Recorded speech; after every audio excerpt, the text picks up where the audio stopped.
आजच्या काळात एखादं वक्तव्य होतं, काही सेकंदात त्याचा व्हिडिओ कट होतो, त्यावर मीम्स बनतात, हॅशटॅग ट्रेंड होतात आणि मग संपूर्ण सरकार, व्यवस्था आणि देश यांच्यावर प्रश्नचिन्ह उभं केलं जातं.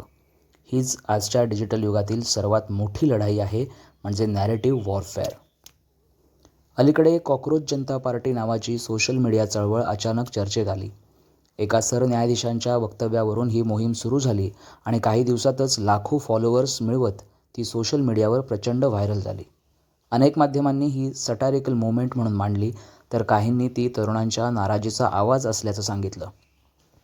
पण इथे महत्त्वाचा प्रश्न असा आहे की एका व्यक्तीच्या वक्तव्यावरून संपूर्ण सरकारला किंवा देशाच्या व्यवस्थेला दोषी धरणं कितपत योग्य आहे.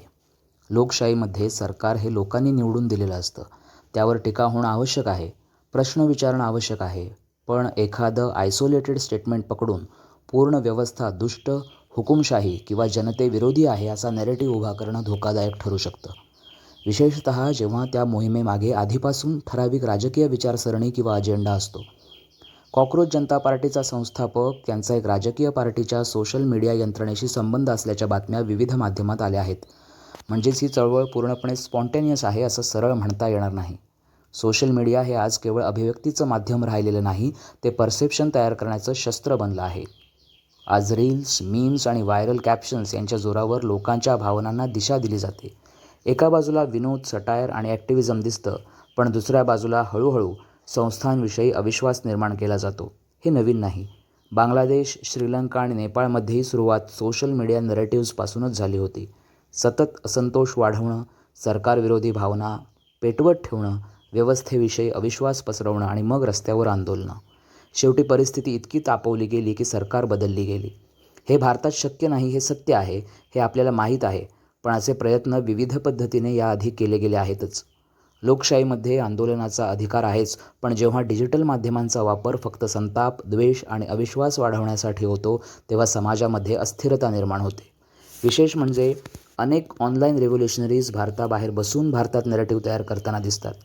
ज्यांना भारतातील वास्तवाचा प्रत्यक्ष सामना करावा लागत नाही, ते सोशल मीडियावरून भावनिक लाटा निर्माण करतात. देशात राहून लोकशाही प्रक्रियेत सहभागी होण्यापेक्षा बाहेरून डिजिटल ॲजिटेशन करणं कितपत संयुक्तिक आहे, हा प्रश्न विचारायलाच हवा.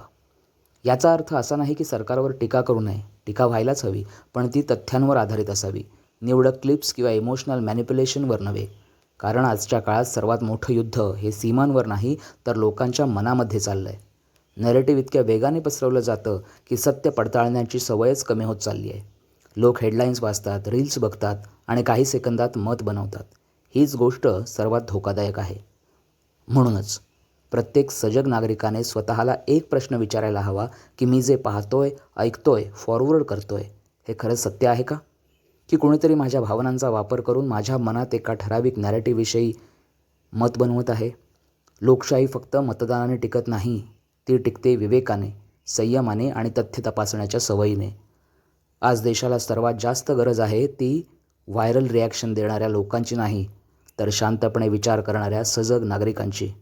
कारण भारत, संविधान आणि आपण अबाधित, अखंड राहिला पाहिजे. जय हिंद.